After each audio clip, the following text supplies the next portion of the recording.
It is 2013, and we are so excited to present another bitchin' episode of LuchaWorld. I was going to say, how's it going, everybody? How's it going, everybody? Well, maybe not bitchin', but a kind of enjoyable edition of LuchaWorld. We are going to do several things tonight. We're going to be looking back at some of the finest luchadores of 2012. Talking about the recent Tamatonga Sombra battles. A whole lot of good stuff. How are you, Fredo? And we're going to talk about Impact? Or is that? Oh, that's the other show. That's the show that Vandal has nothing to do with. I am Vandal Drummond, and I am here with the mad scientist in Walnut Kills who runs the engineering studio of LuchaWorld. You're making it sound like we have like this big old setup for the show. That's right, we do. Fredo wears a black cape. Yes. And I'm standing around a bunch of like mix boards and stuff. That's right. Mixing boards and audio components. And there's a bunch computers. And there's a bunch of chemicals and beakers with funky green fluids floating out of it, and he has a black. And we use that for the podcast. Yeah. We use all those chemicals for the podcast, just like a mad scientist would do in the old Neutron or Santo movies. He even has a black Lamborghini that he drives around. Travels in time. And I want to tell you, the Lamborghini made him happy. His happiness is because of his black Lamborghini that he commits evil, rudo crimes with. Kurt, we have a lot of news to talk about. Yes. What do we start off with? Well, we were going to talk about Lucha. No, just kidding. Oh, yeah, the new Lucha got into... You know, we should actually talk about that first. Like, we have this whole list we wrote about, but Lucha beatboxing and rapping and breakdancing is the high point to the end of 2012. I agree, and I saw that video. Okay, now that was Billie Jean he was rapping to. Yes. He was doing beatboxing. Yeah, now before he actually broke out into the tune, as I was hearing the beat... this is how you can tell that I listen to a whole different strain of music, is I thought he was about to break into Peter Gabriel's Tears Without Fears. Oh, jeez. What is that? Or Without Frontiers, or something like that. I've never heard that song. Peter Gabriel. War Without Tears, or War Without Frontiers. God, I forgot the lyrics already. My memory... It's not Tears for Fears? Not Tears for Fears, no. Oh. Peter Gabriel, Games Without Frontiers, War Without Tears. The only Peter Gabriel song I know is Sledgehammer. Sledgehammer. You don't even know the one from the Say Anything where John Cusack holds the boombox. What he's but I don't remember. I don't remember it though. In Your Eyes. Yeah, I know that one. I just don't remember. But Lucha did an awesome job. Yes, he's probably the best. He's probably the mascot of 2012. Although Mihei is probably the best one, though. When you think of Lucha, he's kind of like the archetype of mascots. Yeah, but that's Kei Monito now. That's true. Kei Monito. I gotta say the line that I have said over and over again, but I want to open up 2013. Does everybody know that I once teamed with Kei Monito's cousin? You did? Yes. His cousin. Who was his cousin? Chemotherapy. You know what I was gonna... I lost my hair, but we won the war together. Yes. Thank you. You know what I was gonna tell you? I don't know if I should say it when we start talking about the matches, or I should bring it up before. Kei Monito, I was watching him on that online show on Terra.com. He was in a trios match, and he somehow, like, you know, the corners, the side where the posts are, and in between the posts there's like these the wires that hold the ropes. Yeah, the cables. Yeah, the cables and all that. Well, he somehow like rolls in between that, and somehow uses that cable, the bottom cable, to keep himself from falling and just laying there the whole time. Oh, that's too awesome. He just looked dead like the whole time. There was like a 10-minute moment where he was just laying there. Were you almost worried what happened to him? Yes, I was like, my God, somebody check on him. He looks like he's dead. But then he rolls out, and then Zacharias Perico starts beating on him and just awesome. Like kicking his ass the whole time, which was awesome. That is so cool. Yeah. Oh, and then the heels. One of them Ultimo Guerrero picks him up. Gorilla presses him. And drops him on Terrible's knee. And then Terrible grabs him, airplane spins him. And as the airplane spins him, the other guy, I can't remember who the other guy was. Who's the other guy? Oh, Tiger. Tiger drop kicks him. Sweet. Not airplane. The giant swing. The giant swing. Sweet. Which is even more awesome. But that was hilarious. That was hilarious. That was the good news for this past week. Unlike what happened on Wednesday morning. Now, you do know what happened, I right? do know that the new Mistico, who is not fully healed from his original injury, has sustained another injury. Is that correct? Yeah, I think he re-injured the same the same injury he had before. I think it was a leg injury. He re-injured that again. Now,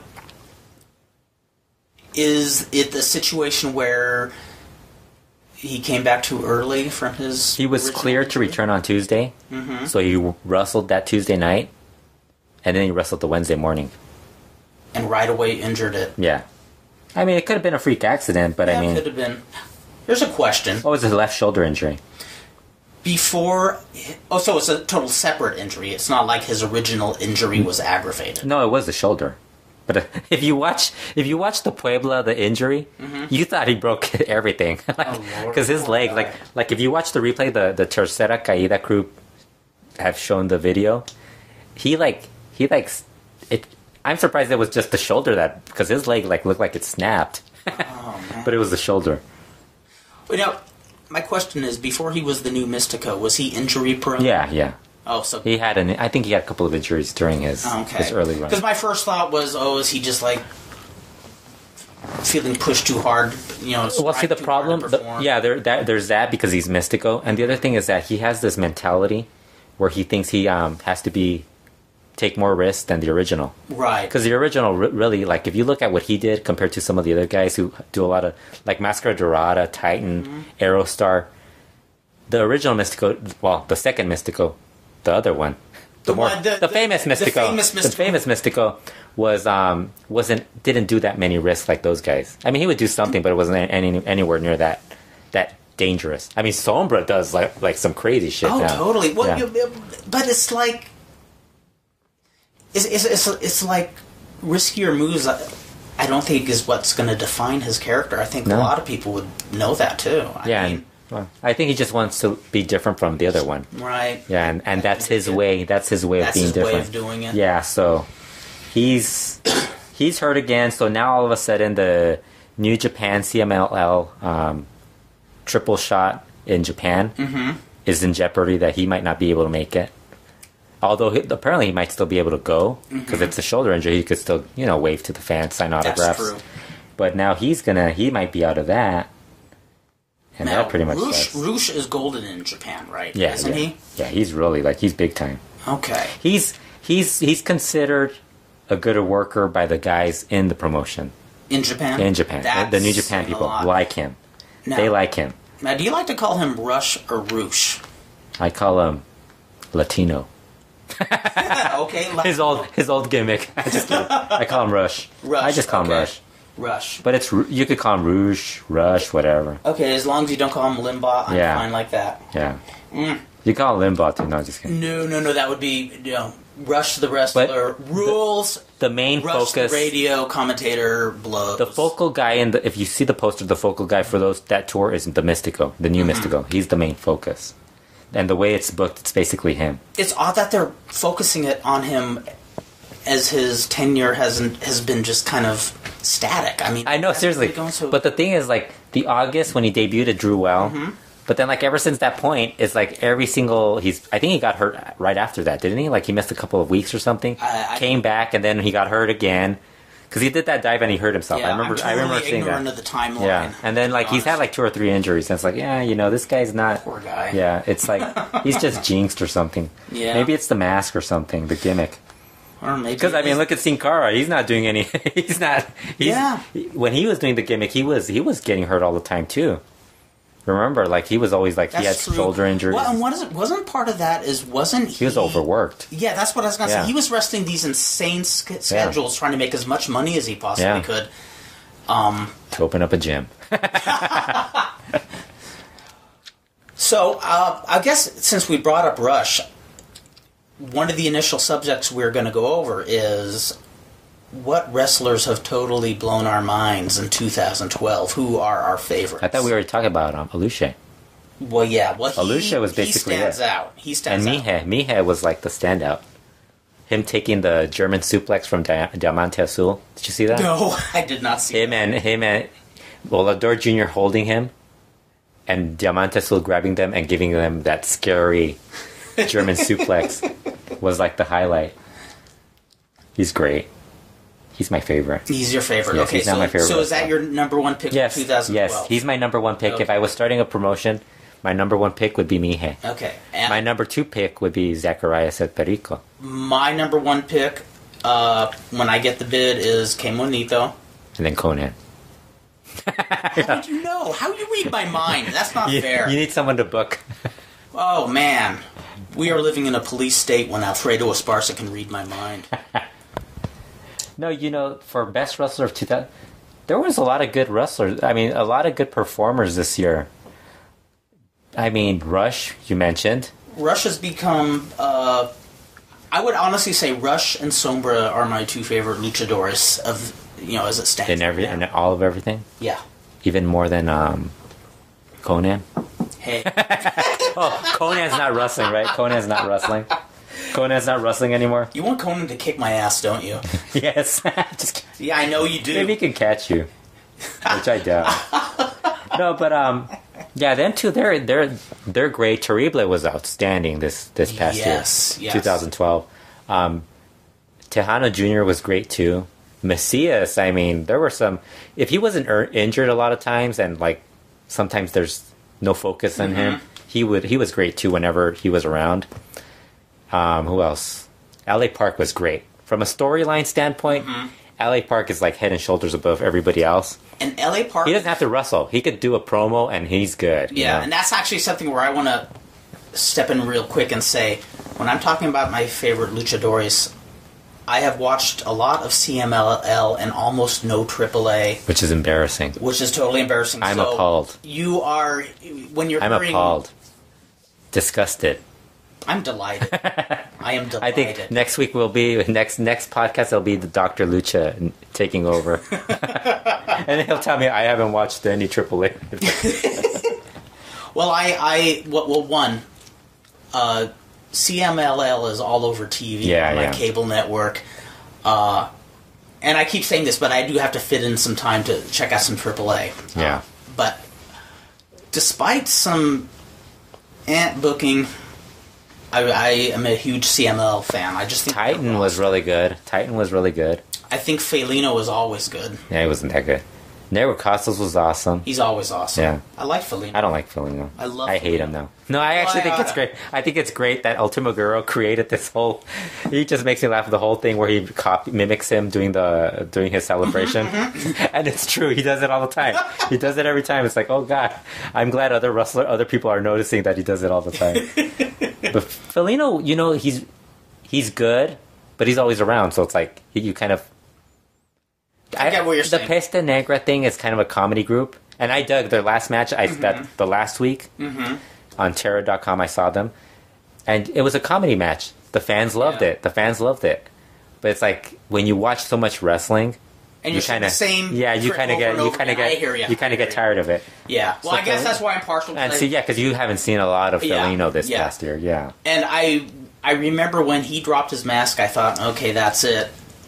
And it's a gimmick you dig too, so it's like it's something. I loved that gimmick, but man, I love the way he recreated himself into a whole different being. Well, that's what Negro Costas. He did the same thing too. Like he wasn't a dancer or anything like that. And look, now he's dancing with a little parrot. And how can you not give Negro Costas more points? Given that the little parrot carries him to the corner when he's during a match. I said it 100 times. I'll say it again. Negro Costas, my all-time favorite luchador. Yeah, Costas this year. I mean, he had some great matches like Sombra. I think he had two matches with Angel de Oro that were really good. Yes. The Guerrero Maya Jr. match, which I haven't watched, but I heard it's good. He had a match before that was really good too. I can't remember what it was. Might have been Angel de Oro. If I remember right, he and I are around the same age. In fact, it's his birthday. It's his birthday today. Yeah. Happy birthday, Negro Costas. Yeah, he follows me on Twitter. Keep following Fredo and become a wise man, Mr. Casas. Him and Cranio. And I think that's why Cranio is my favorite. yesterday, John Strongman had Yes, John Strongman's birthday, too. Happy birthday, John Strongman. We know you're listening. Yes, sure. He's too busy working out. Come on. Exactly. And eating 1,000 chicken legs or whatever he eats to get that big. That guy's ridiculously big. I know, totally. He rocks in a way different from Casas. Yeah. They rock. But I mean, Casas. I can't remember who else was in there. I said Terrible. Terrible was awesome. Like, even the match he had with Sombra. Mm-hmm. You didn't watch that, right? No, I didn't. That was pretty good. It wasn't great, but it was pretty good.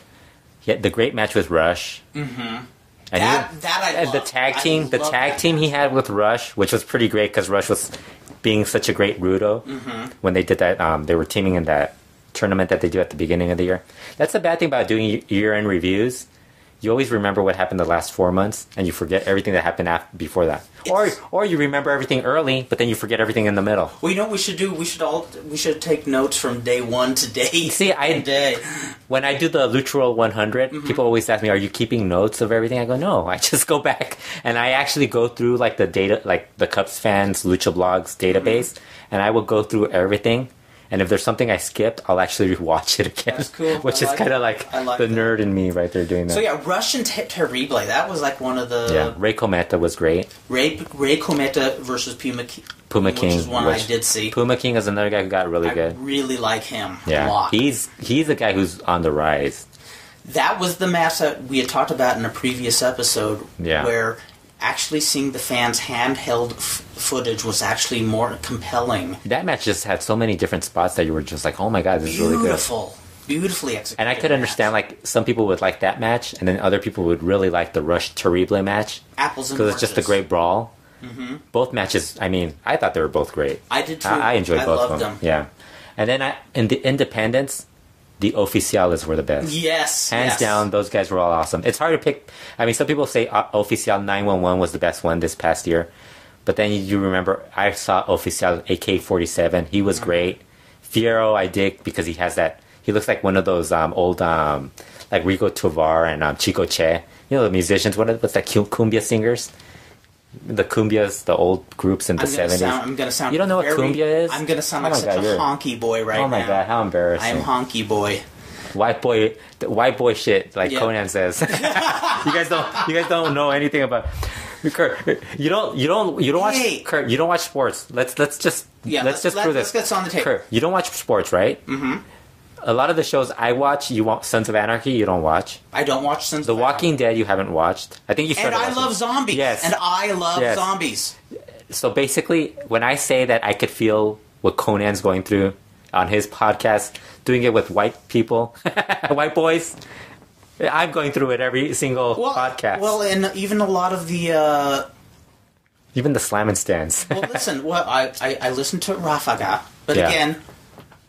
I guess you call that white boy stuff because they're pretty boy cumbia. I'm not talking about Rafaga, the badass band in Mexico. I'm talking about the Argentine pretty boy band. Oh, really? Oh, totally. Oh, God. And how did I find out about them? You don't even know who Rafaga the wrestler is. I know there's a wrestler called Rafaga. There's been a bunch called Rafaga. Now, there was one that was really good in Monterrey. Isn't that like a term for machine gun fire or something like that? So. Rafaga? I don't It's like remember. a slang.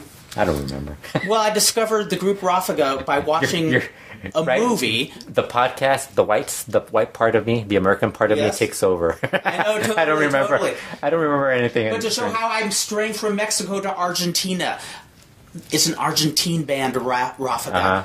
I found out about them from watching a movie called Un Noche con Sabrina Love.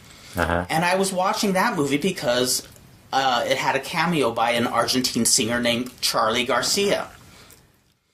How did I find about Charlie Garcia? Because at some point he has some involvement in Titanes en el Ring. I like how you just went to something else. Yeah, so But we're not talking about Titanes right now, We're not, but I just want to say this is 6 Degrees of Martin Caradagian and Los Titanes en el Ring, which is, while I'll never speak Spanish fluently because I can't even get, my... This is the great thing about, it's blast. It's like a blast. Yeah, what you said, it's a machine gun blast, kind of. Yeah, cool. Oh, well, who did you like in 2012? Besides those guys. I mean, Girl Maya Jr. was great. That guy's great. That guy is just awesome. I love the alien outfit. when he goes against Cranio, and I have to give Cranio props too. I'm not saying that because he follows me on Twitter and because he asked me for tech support or anything. He was really good this year. Guerrero Maya Jr., that outfit he has, reminds me of the first time I ever saw some of the really more garish Day of the Dead artwork. Mm-hmm. He seems like something I would see in a nightmare. Yeah. If I was a kid who saw his first Day of the Dead festival. Great work. Sombra is like absolutely my fave of the year. Well, guess what? He's not mine. No, just kidding. Of course. No. One of the things I like about him is I love how he has a gimmick that is so simple, so understated.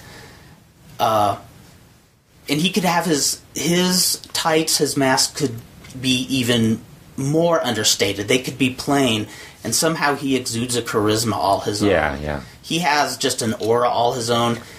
Hard worker. I don't even know what you call that suplex move he does.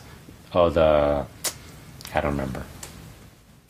Well, we'll have to name it. We're going to give it a No, there's a name. There's a name for it. But it is simple but beautiful. You know what's the great thing when you have a laptop in front of you? Mm-hmm. You can go to luchawiki.org. Fredo thinks of these things. I don't. I just sit here and I laugh endlessly. You can search Sombra, and Cubs fan or Robbie Hari probably already posted it. You can email me at Liger, Lyger at AOL.com and tell me, am I killing this show? Should I just let Fredo do it? It'd be I think you could do a better job than I could. It'd be really sad because I'd be talking to myself the whole time. I thought about that when we were doing the podcast. I thought maybe I could do it like Carl Stern. Yeah. Carl Stern's like, that's just insane what he does. I think I feel self-conscious talking to myself. Yeah. That's Liger, Lyger at AOL.com. Right. Yeah, it's the Briante driver. The Briante driver. I love that move. Then I love how he has his... Look, there's even a GIF. An animated GIF. Of it. Which none of you can see since this is an audio show.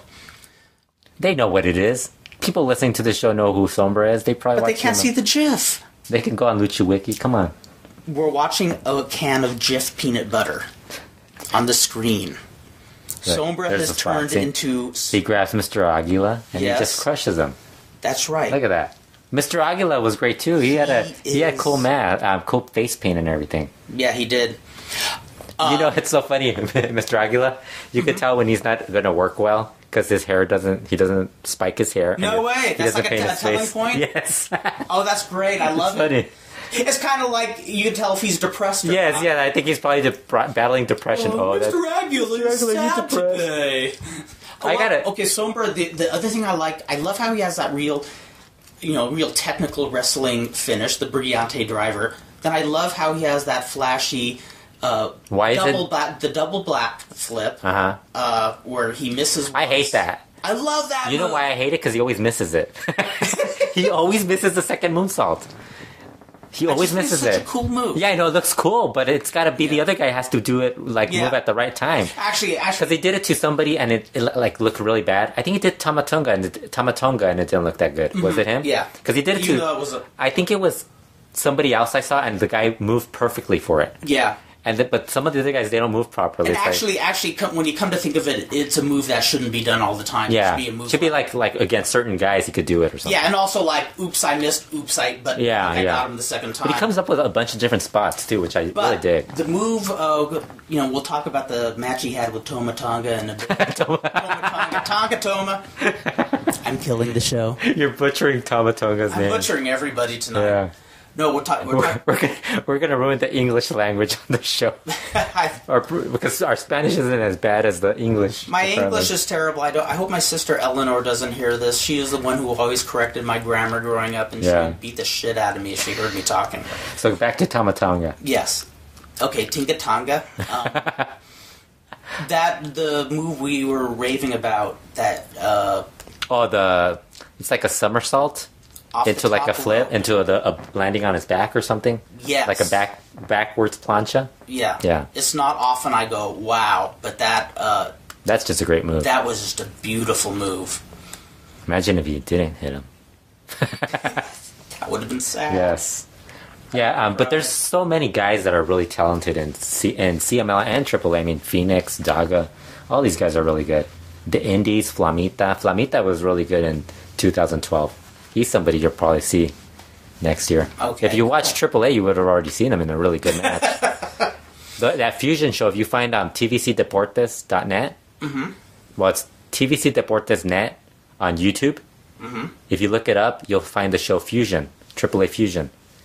And in that show, there's a bunch of like indie guys because they don't book all the AAA guys. It's like AAA guys, and then there's Perros del Mal and IWRG guys or wherever they're at, and they have Flamita in there, and they have a bunch of these like Aita and all these other guys who are really good. You're like, who are these guys? Huh? You're like, who are these guys? That's what I'm saying. Yeah. So, who would you say was the best wrestler for 2012 in your opinion? Because everybody picked Terrible, basically. I know Super Luchas picked Terrible. I think Steve picked Terrible. I'm still going with Sombra. Tercera Caída picked Terrible.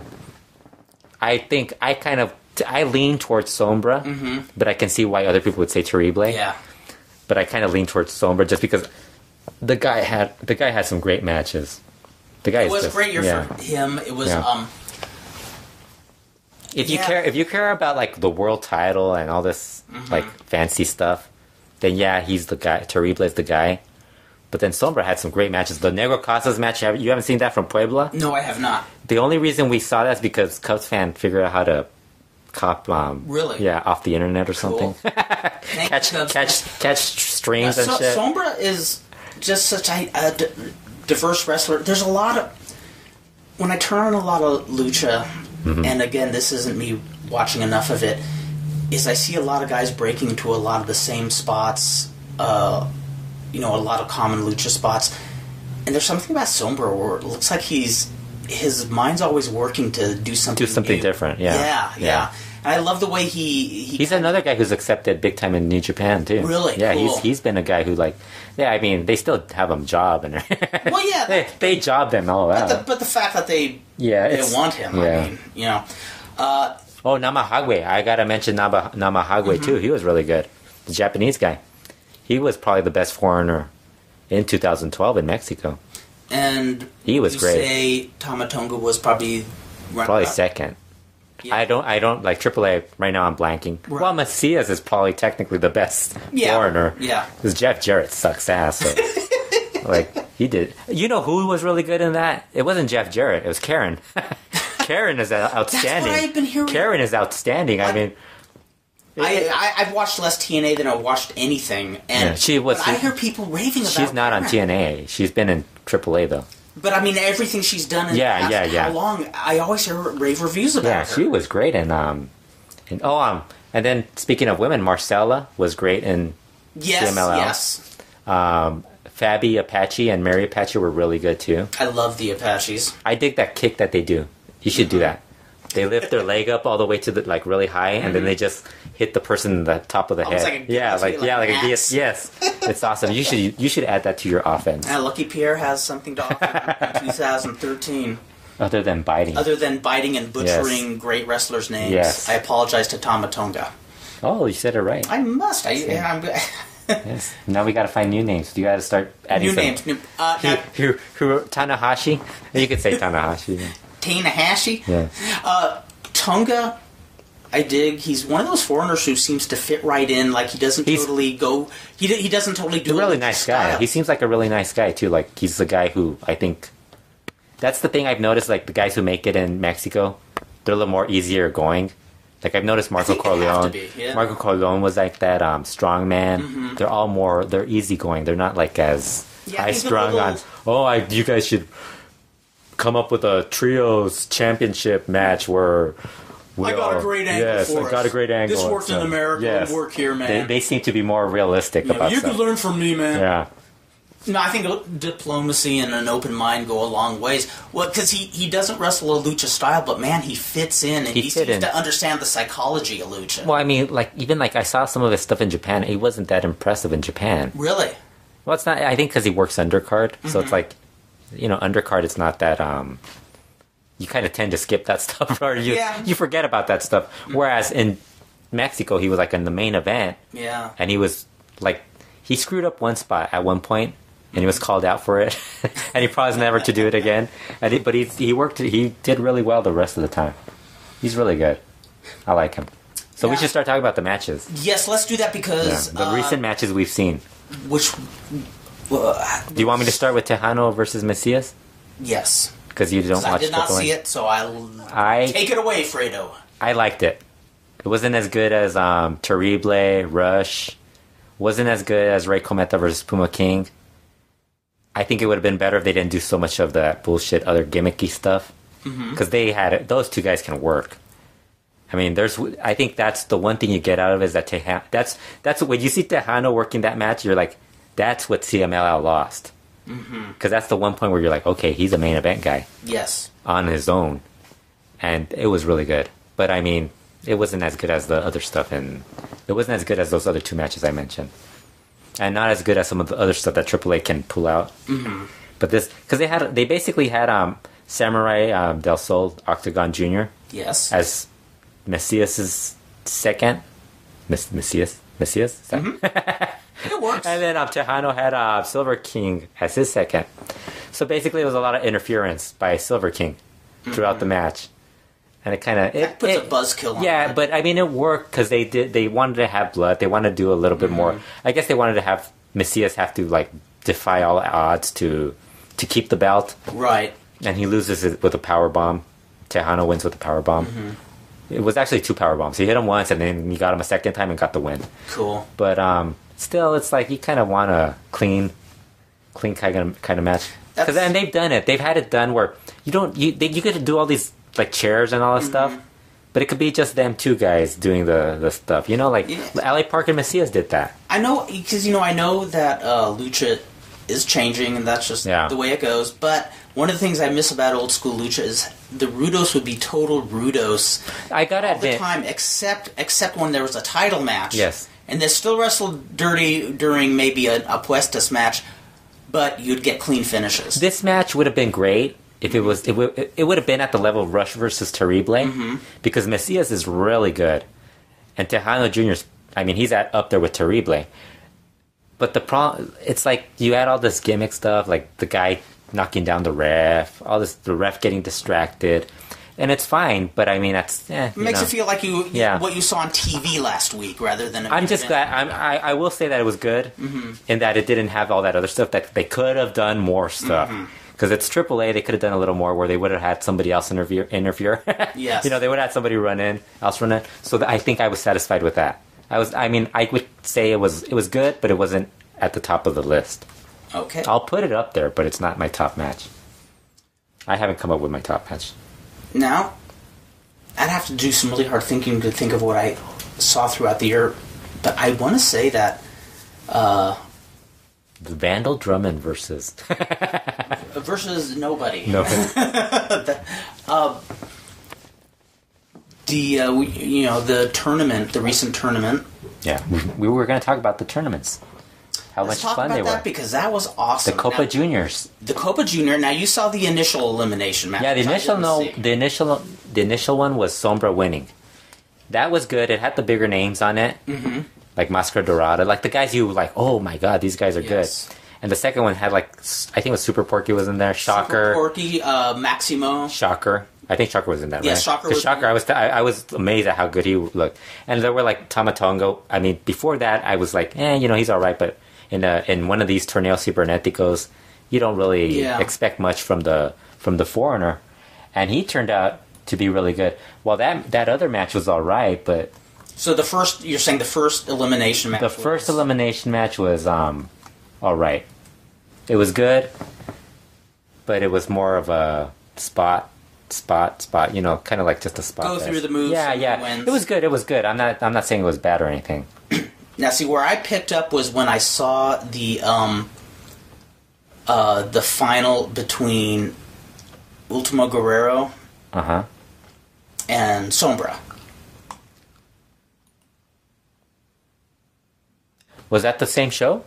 Wasn't that or was that... No, that was the second show. Was the next that show. was the next show. That was the next show, yeah. Yeah, I was going to say, how did Sombra work to... Oh, yeah, well, the only thing I did like about the first one, Volador, they did the final of it. This I went to my page to remember what it was. They had... The final three was Casas, Volador Jr., and La Sombra. And they worked it as a three-way.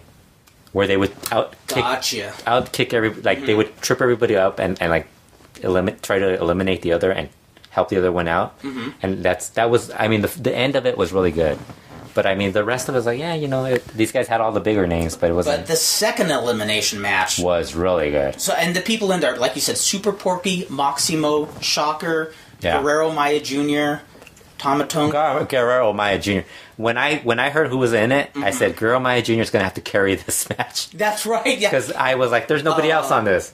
Puma King, and I thought, Puma King. But Puma King, I think I kind of warmed up to him as the year went on, because I wasn't as high on him. When it was Rey Cometa versus Puma King, I always thought Rey Cometa was really good. Puma King kind of, he's all right. But that match was where I kind of thought, okay, I'm warming up to him. He's really good. Now, I have to say, I've seen tons of like elimination-style matches in Lucha for years, and this is no exaggeration. This is the best one I've ever seen. In that class. That thing, it's one of those matches that... It probably wasn't as good as the first ones from like 97.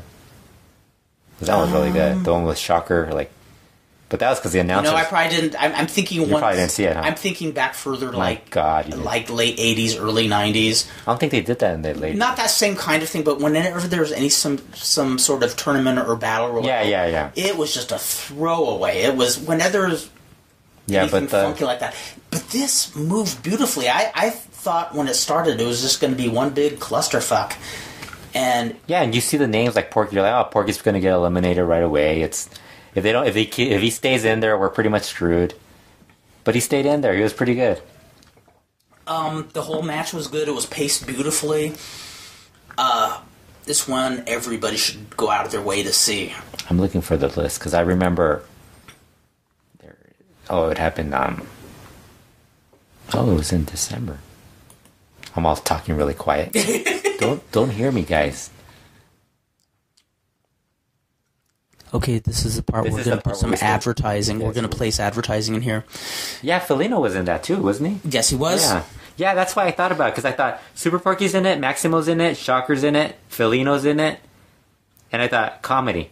And Dragon Rojo Jr., who and he was really good in that too. Dragon Rojo Jr. was funny? Was amazingly good in that. I'm one of the few people, I love Dragon Rojo No, you know what it is? There's wrestlers. I've noticed that wrestlers like him. Really? Because I've noticed there's a couple of wrestlers that will comment about it, and they talk about how they really like him. And it's like, and whereas fans, it's like, I don't really like him. And they're like, no, he's cool. Yeah, I've always dug him. And I know most people, I hear saying, I could do without this guy. Yeah. But no, this match was pure energy. I mean, these guys... It wasn't just that they had their working shoes on. It looked like they were amped up and and they were all like into it and everything. I just dug it. That's probably one of my favorite matches of 2012. Yes, and of course, Tonga came out on top on that one. That was also a surprise to me. I didn't picture him getting that push. I kind of thought it would because the Foreigner versus Sombra. Yeah. But then I thought, it's CML.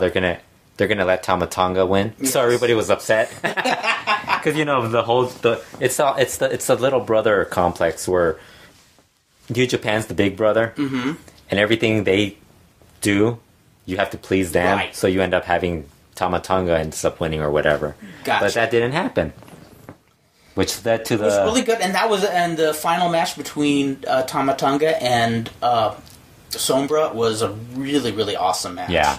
I really enjoyed that match a lot. And I know we went over some of the specifics earlier, but that's worth going at. Even Tama some of the dives he was doing were crazy. Yes, there was a lot of good matches in December. It was funny. We were bringing up how the Observer has their year-end awards, and it's like December. This is why you continue with December. There were still some good matches. There were, and I think it was in the Observer. And I have to disagree strongly. They say there was nothing. I think they said nothing special happened in CML in December, and these matches.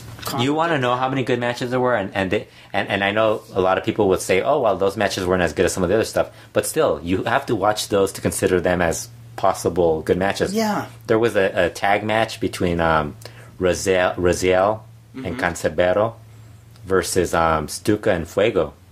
That was really good. Stuka, who was one of my faves. Stuka and Fuego. That's probably the best tag team in Mexico, and who would have thought that? Yeah, because Fuego. I mean, sometimes I'm like, man, Fuego's you know what it is, like the CML Technicos, they all look the same. Yes. So Fuego kind of fell into that group, but he's another guy he really looked good. He's one I have to watch more of. He was really good this year. A clear picture. Yeah, he had a good match with Virus. He had a good year too. Like I don't ever picture Stuka being a top player or anything, but I really enjoy him. Yeah, I he's really awesome. like him, and just that Stuka dive he does. Yeah, the one where he just.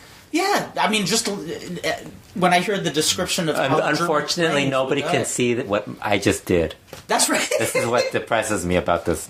I think that's why we have to do a YouTube video. We have to do YouTube videos. Yes, now. and we can post my dive imitation of Stuka, which is basically just me falling into the couch. Boom. Boom. Boom. But that was a good match. Guerrero Maya Jr. versus Negro Casas, which we had mentioned. Mm-hmm. Angel de Oro versus Negro Casas happened again in December. Terrible versus Sombra happened in December. There was a lot of stuff. You could just go through the whole list of all the CML stuff that happened. Negro Casas in his early 50s and wrestling like he's younger. Yeah, I know. He's awesome. Mm-hmm. They gotta figure out what he's taking to pass it along to everybody else. Exactly. The first time I ever saw Negro Casas was in 1985, and he blew me away from day one. And that was the first time I saw him do his patented Negro Casas bump from the top turnbuckle, the butt bump to the floor. Yeah. And I freaked out when I saw that. And as I watched him over the years, it dawned on me that he wrestles a really. I mean, he can do moves where it looks like he's crashing and burning, but he really knows what he's doing. Yeah. Where, especially indie guys I meet these days, they do crash and burn moves, and they're almost disappointed if they don't stiff each other. They want to have like a war wound or something to show off their manhood. Where I think Casas was always economizing on his body. I don't know him, but I'm assuming that's what he does. He's got it. Yeah, I mean, those older guys have all these ways of taking care of themselves. Like Blue Panther's another guy. Yeah, yes, that's another good point. He's a guy who still sticks Black around. Terry. Atlantis, Black Terry, yeah. Fuerza's still around. Yes. He's shooting with Black Terry. And in my mind... And Black Terry's another guy who you should mention as one of the top guys in 2012. And he didn't have a great... He's had way better years before, but even this year he had great... He had a feud with Chico Che. Mm-hmm. I don't think you've seen Chico Che. No, I have not. I think I gave you videos of him. I have a lot of videos to watch. Yeah, and he had a couple of matches in between, but he didn't have a great year. But he's always really good. And I think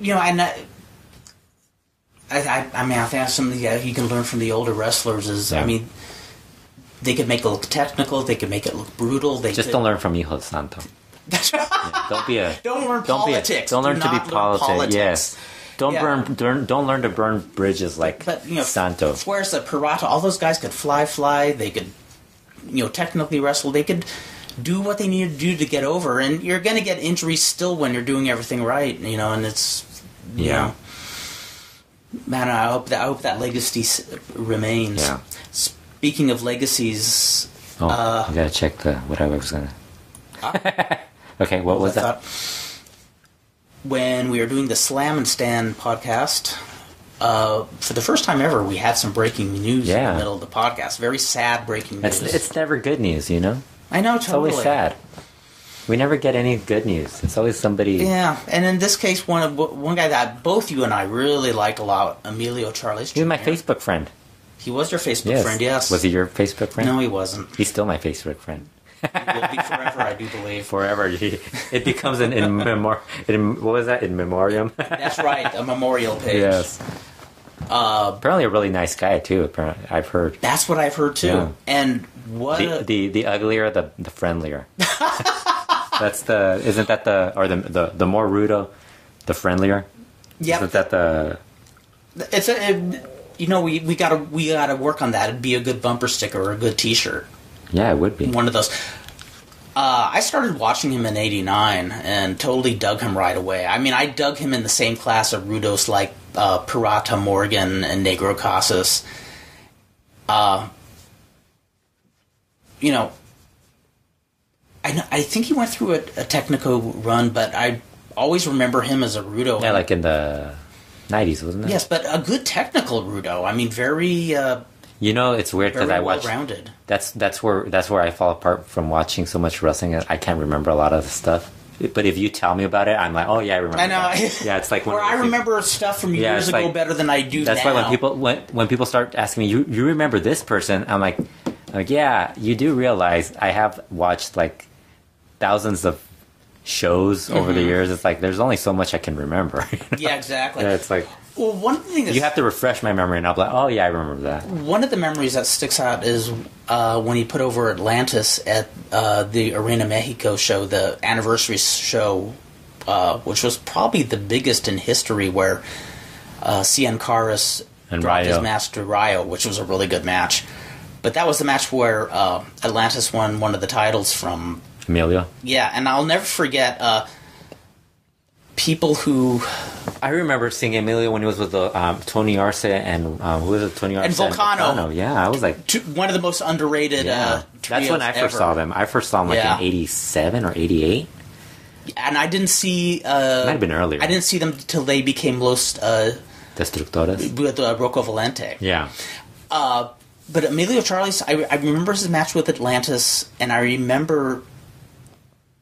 Well, recently when Dave Meltzer wrote the short obituary on him, he mentioned how he's really good at getting other wrestlers over. And I remember the third fall of that match. And, title matches often... I've seen really short first falls. But usually the third fall is long and drawn out. Yeah. And that third fall, I just remember Emilio Charles fiercely charging Atlantis, missing, and then walking right into Atlantis's backbreaker. It must have been like a 30-second third fall, and place popped like crazy. Yeah, that guy was great.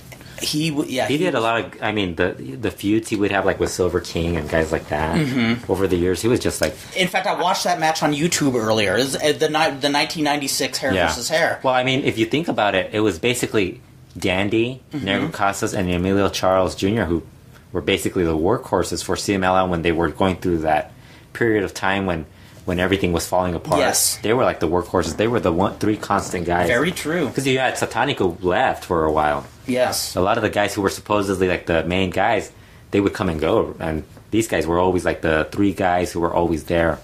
And those are three. Yeah, those are three guys. And those are three guys you really want. Like, if you're gonna have a promotion die, you want your top three. Those were three guys that I cannot recall ever seeing just not looking like they were into it. They looked like they were always on. Yeah. It's... You never saw them like mailing in a match or anything. Exactly. And Dr. like Wagner, we were talking Dr. about... Wagner. Behave yourself, Fredo. he calls in. I'll tell Conan on you. But Conan's going to kick my ass. Yes. And Dr. Wagner Jr. will catch me. Oh, man.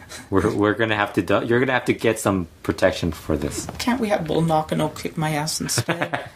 But getting back to... Emilio Charles. Yeah. I'm sorry. You were saying something about it. Oh. You were saying... the hair versus hair that I saw, what I loved, he was a true Rudo in the match. With Silver King. With Silver King, yes. He was a true Rudo in the match. Silver King's another guy who was great during that era. Yes. He was amazing. Yes. Both drew blood in the match, but it was a simple finish, a clean finish where Emilio Charles went over. What was it? Did you ever see that match that Emilio did? Didn't he work on one WCW show? If he did, I didn't see it. Yeah, one of the second level. I can't remember, but I remember reading the Observer, and then it said Emilio Charles Jr. I think lost to Lizmark, and then later on it said, I think on following issue it said it wasn't Lizmark, it was Atlantis. I remember saying, "Oh my God, they brought in Atlantis and Emilio Charles Jr. and I didn't get to watch that." Oh, man. I think I did watch it though. I could have sworn because I was watching a lot of that crap. Like I was nonstop Saturdays. Now in the multiple write-ups about Emilio Charles. We were talking earlier in the week that they left. They talked about the obvious reason why the later trio was called Los Guapos. Because they were all. Well, that was started by Shocker, though. Yeah, but they were all far from handsome. Yeah. But eventually, he became a guapo. Yes, he was a babyface. Well, actually, that was when we're talking about his time during baby. He was from 98 through 99 or 2000, which is probably when I watched the least lucha. He was a babyface. Well, before that, he basically made. He basically, I think he teamed with Dr. Wagner Jr. And he made Shocker and Mr. Niebla. Oh, they basically made them into like the stars of the promotion. Gotcha. And then like down the road, he became a babyface when Tarzan Boy was going through the whole phase of turning.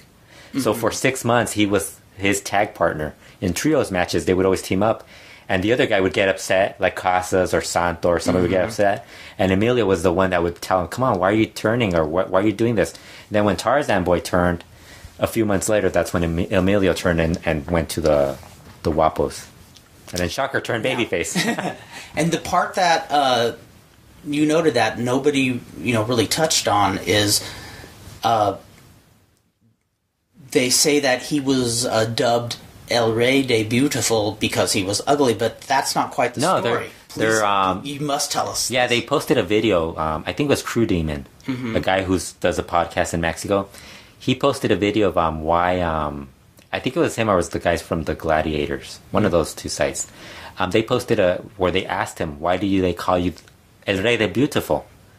And he's like, "Well, everybody assumes it's because I have this face, this beautiful face." And he's like, "No, because apparently people thought I'm ugly." It's like, and that's why people thought, okay, it's a joke. It's like, no, it's not that. So it could be that. People could interpret it as that. It's like, no, the reason they call me this is because I got into this thing where people would ask me, how am I doing? How am I doing? And I would say, beautiful, beautiful. So Dr. Alfonso Morales, after hearing me a few times saying, beautiful, beautiful, he started calling me El Rey del Beautiful. That is awesome. And that's where he got the name El Rey del Beautiful. I love that story. Yeah. That is so awesome. And so, he was probably one of those guys. Apparently, Ernesto Campo was telling me the barber from CMLL, he has a lot of great stories. Really? He's the guy that you gotta, people should ask to, tell great stories, because he's been around them for a really long time. Wow. He's the guy that apparently is the storyteller. Well, Emilio Charles is one guy never met, and I'm a great worker. Almost shocked to say I never saw live, and boy did I miss out because great he was worker. A great worker. All the guys he worked against were there's so many. Plus the outpouring of just people saying great stuff about him was amazing. And I was surprised he died before Pure. Yes, because Pure looks in bad shape. Such an ironic. I mean, I guess he was a part of. Not that I'm wishing any wrestlers, detriment. but Puro's a nice guy too. Yeah. I actually did meet him. Yeah, the empty arena. At the empty arena match in Pomona. With Atlantis, right? Yes. You met Atlantis. What did you think of Atlantis? Super nice guy. Yeah. Did he swim? Did he offer to swim with dolphins with you?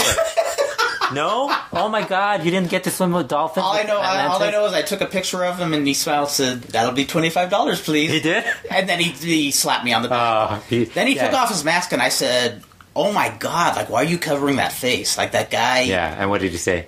No, I didn't actually say it. But I thought the dude had the most handsome baby face you've ever seen. It's I always wondered why. I've always heard he's a really one of the good professional guys. I mean, come on, a guy who takes time to spend with kids and stuff. In fact, I remember Billy Anderson briefly was in Mexico for CMLL, and he couldn't say enough nice things about Atlantis. The Villanos or other people that are. Yeah. Mm-hmm. But yeah, Emilio Charles. So many great matches. I make no bones at just bowing to his legacy. I get as corny as I can get. He was just... That era of wrestlers were so great. They were awesome. Dandy, Pirata Morgan, Satanico, Negro Casas. A lot of them are still going. Pirata, Negro Casas. Pirata's still great. Pirata, another one on my top 5 list. Yeah. Yeah, I with no shame get down. Jerry Estrada. Jerry Estrada was crazy. To the ring that they work on. Atlantis, Liz Mark was around that time. And Atlanta's still hanging in there pretty good, yeah? Yeah, he's still pretty good. That's cool. He's with Guru Maya Jr. and Delta. I mean, I know I should know because I've seen him, but I realize they were in that feud with the Invaders, Invader group, with Cráneo and all those guys. He had a great... I can't remember who it was. He had a match where he just tossed the guy over the guardrail. Oh, it was that match with the Invaders. I think it was Psychosis. He spears him and they go over the guardrail. Wow.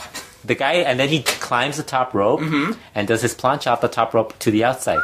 The guy is in his 50s too, right? Isn't he like in his 50s too? Wow, easily. Yeah. There's another guy who's really good. Man, I hope these guys don't retire. I hope so too, and I hope they keep doing what they're doing. Yeah. Well, I know we're... before we get to Titans, let's just do the surprise luchador thing, because I think you could do Titans after. No problem. Yeah, let's do it. So there's a video that's been coming on that shows you a new luchador heading to CMLL. You see like a silhouette. You saw the first one where it's the guy in the mask, right? Yes. And it's like this really buff guy and everything. So everybody's trying to guess who it is. The second video that they're going to show is already online. It's a guy who's working out, but he doesn't have a mask anymore. He's got light skin and he has like this light brown hair. So everybody's been trying to figure out who it is. Like, it's Chris Masters. I'm like, dude, Chris Masters. He has like this. What are those things that they put on their hands? Kind of like the Thor stuff that they. Yeah, the wrist bracelets. The wrist braces or whatever. It can't be Chris Masters because Chris Masters has a tattoo that goes from the beginning of his from where his wrist all the way up to like practically his elbow. And it's not a tattoo that thing's gonna hide because it's green and like it looks green. It'd take a lot of makeup to hide that baby. So I'm not sure it's him, but like people were saying, CML has done this. They already switched the guy twice. Oh, so it's like it could be him. I mean, you never know. But I mean, and is he the only candidate? Or? No, there's a bunch of like Angelico's been mentioned. Angelico's this. I'm thinking he's Spanish. Really? From Spain, I'm thinking he's either Spanish or South African. I think he's South African. Now I should know. I think he's South African. I should know because I've never seen Angelico, but I claim I have seen him, so I should know. You know what it is? He's been in Mexico for such a long time. I already got used to him being like from Mexico. It's like one of those things where it's like, I can dig it. It's one of those things where it's like, I mean, Coloso Colo said he's in Mexico long enough. It's you forget where he's Argentina. from. Yeah. Oh. That's the great thing about the internet. And I know I just looked it up too, like earlier. But I think he's he's Spanish. Oh, okay. A Spaniard, okay. Yeah. Spain. And then he worked he worked in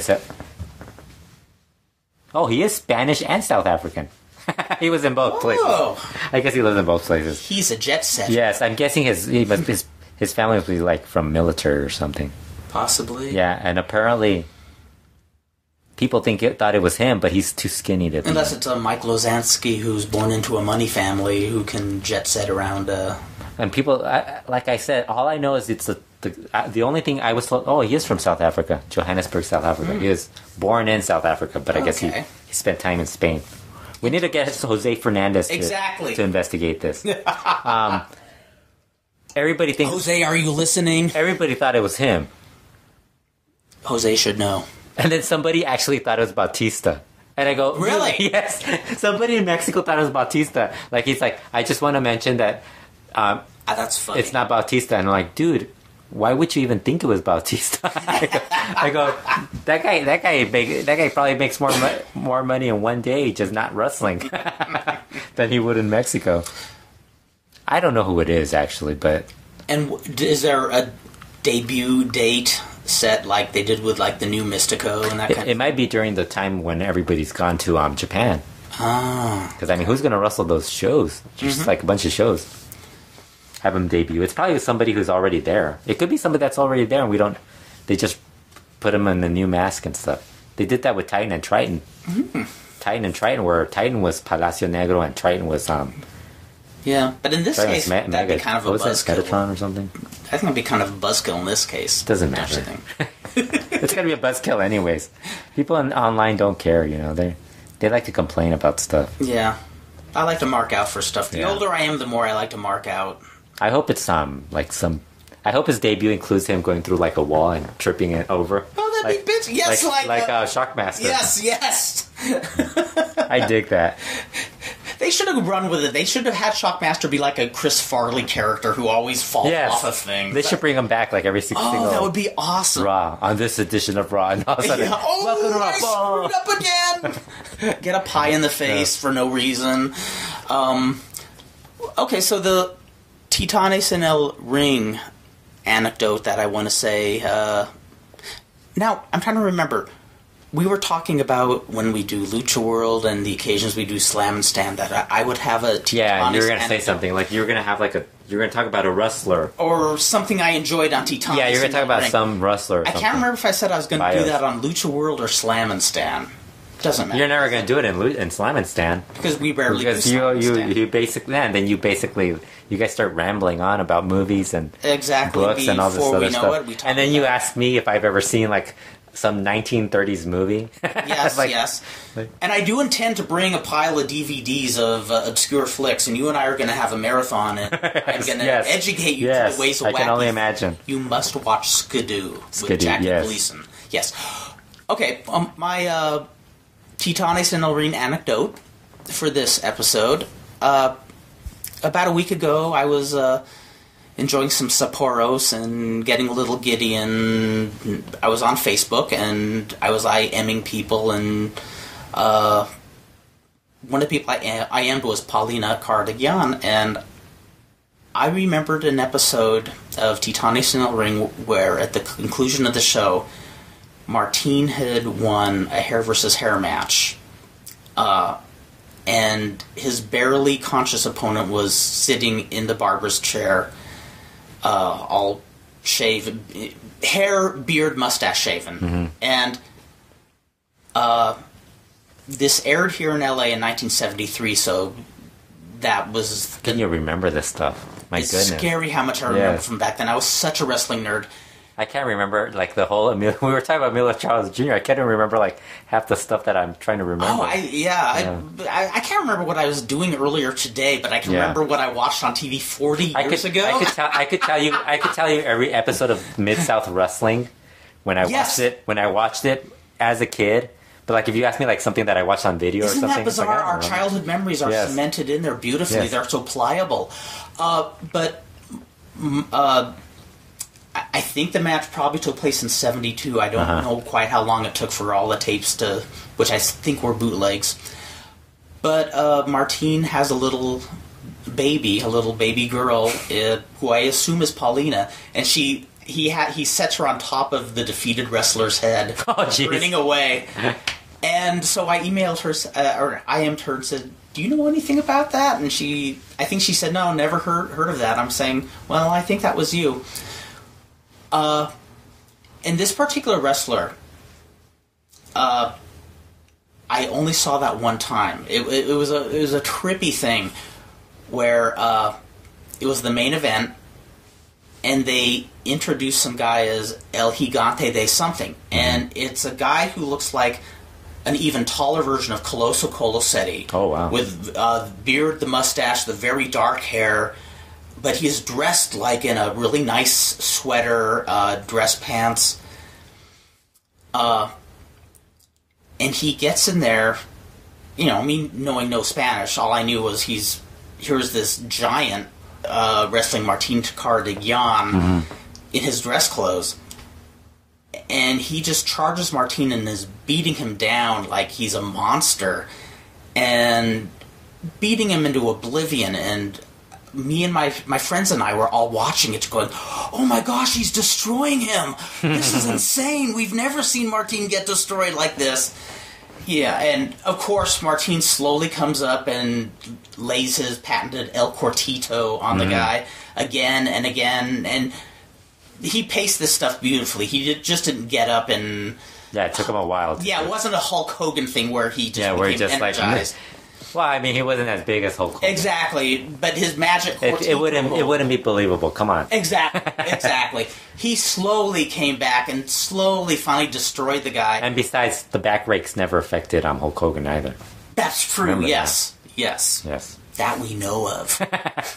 Oh, actually, that's what's... damaged his back, actually. That's probably it. Yes. The quebradores.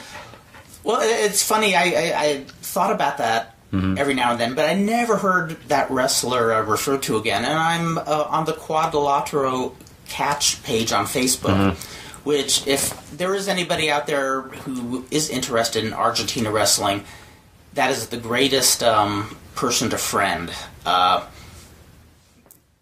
Because there's tons of Argentina history.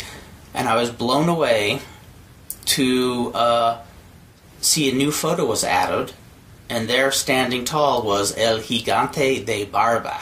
Oh, wow.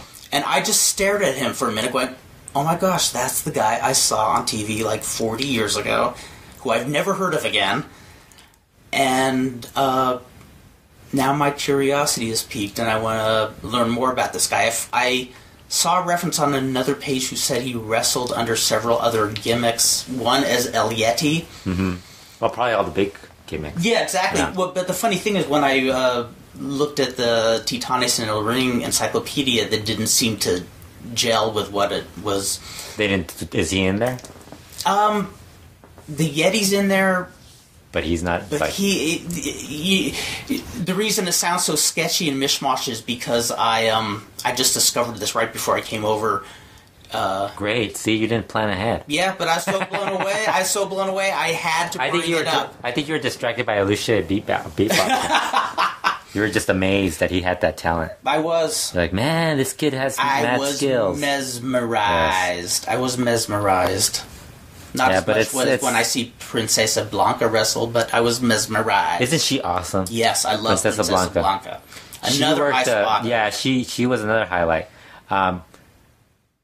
Her and Princesa Suhei, when they're on working well, they make every match that they're in really good. And you know what? But when they're off, it just looks horrible. It's like a train. True. But they're really good. CMLL's women are really talented. There's just like a lot of women that too many. And a lot of times they are always wrestling the same matches. So it's like a little overkill. Yeah. I would actually. I mean, I know trios are the thing, but I would like to see the two of them actually as a team. As a tag team, that would rock. There's a lot of tag teams. Like they would look good as a tag team. The Cancerberos as a tag team. Fuego and Stuka as a tag team, but they work more regular than the women. The women don't do any tag team. There should be some. Yeah. I get tired. I get tired of watching the trios matches, and they always have to include like an extra person. Yes, it's like, it's not that good. I would actually. I mean, I'd love to. But they got to pay all these people too. So. Exactly, and I'm not. And believe me, every time, even if I see a train wreck of a match, because I think she's hot too. Like I do, Princesa Blanca. Oh yeah, me too. I think Felino like went out of his league for her. She's my current, and that outfit is amazing. Like, she's my current luchadora crush. Yeah, she is.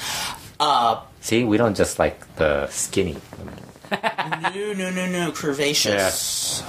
Yeah. I have more the taste of Robert Crumb when it comes to women. Curvaceous. Somebody's listening to this going, oh my god, these guys are going to get pervy. Yeah. It's like Bruni right there. What? Never seen another Ring Girl? No, I haven't. Here, I'll click a link. Let's check out Ring Girl. Okay, this is the perv. This is the perv section. First, I went to this sweet anecdote about something from my childhood into all the women I'm lusting after. Oh, she's pretty. I think you've seen her. Yes, I have. Didn't know her name was Bruni. Yeah, we've learned all their names thanks to Leo Riano. So we're not the only perv. No, he's the one that tells us who they are. Her and Erica. But actually, I was laughing because I think I know more of the CMLL Ring Girls' names than the WWE Divas. I can't think of a single WWE Divas name besides Eve Torres. And you know what? If you lined up all the WWE Divas, I couldn't tell you which one was which. And if you lined up all the CMLL Ring Girls, I'd be like, oh yeah, that's her, that's her, that's her. And I must say, even when the CMLL women's matches are falling apart, they're still so much better to see than a WWE diva. Oh my god. I mean, it's just good to see women who know the craft. Yes. Like even Luna Magica when she screws up. Yes.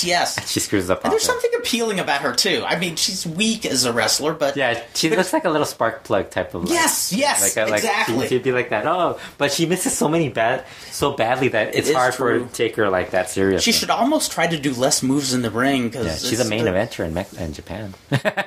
For Reina. I don't want to riff on Reina because Reign is a promotion that follows me on Twitter. I don't want them to hear this podcast. Don't follow Fredo. This is Vandal Drummond speaking. Do you know who I am? I am Vandal Drummond. I carry no authority anywhere. Yeah, but I mean, like I said, there's so much good wrestling. There is. There's a lot of crappy wrestling too, but you know. Yeah.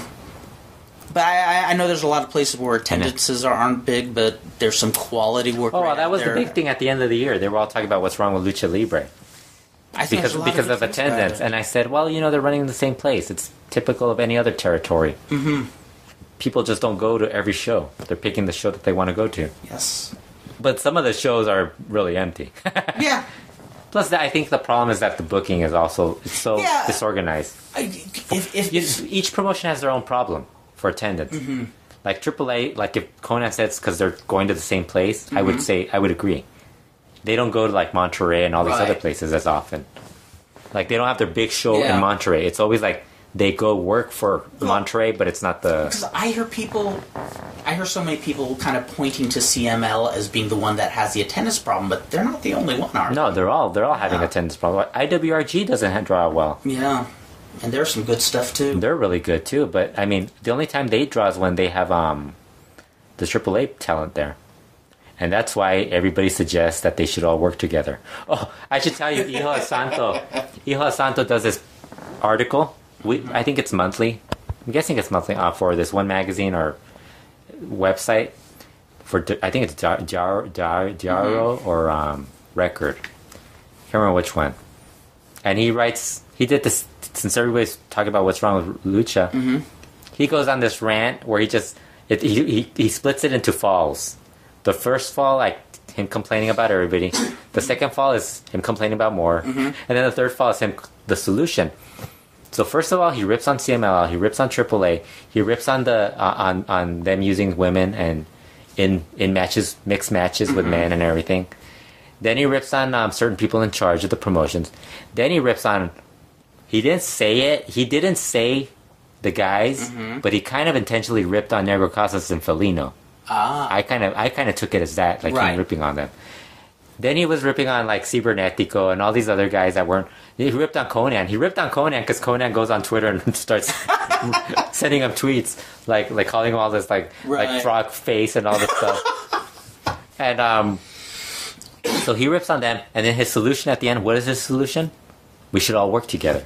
And I'm like, yes. I don't think people. Yes. Yeah. And then he's like, and then Conan's like, you know, first of all, neither us nor CMLL want you. He's like, we don't want you. Yeah, we both hate your guts.